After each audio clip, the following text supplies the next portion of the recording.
Pse zgjodha të heshtësh për gjithë këtë periudhë? Pse zgjodha të heshtë?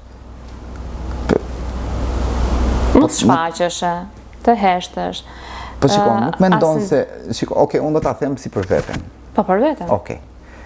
Unë lodhem realisht kur shoh një personazh apo një person që konsumohet pafundësisht.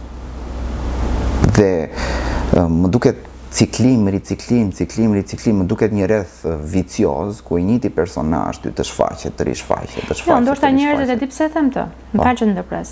E them të për faktin se mos e kanë marrë si një lloj dështimi në thonjza në momentin që ti u largove vetë nga reality show. Dhe kanë thënë që, okay. Po kjo është e njerëzve, nuk më përket mua. Shiko, unë nuk mund të, po jo, po nuk mund të mendoj unë se si mendojnë tjerët, unë mendoj si mendoj unë, se po të jetoja për kënaqësinë e tjerëve, nuk do isha ky që jam. Unë jetoj për kënaqësinë time. Ky podcast është prodhim i Onovos.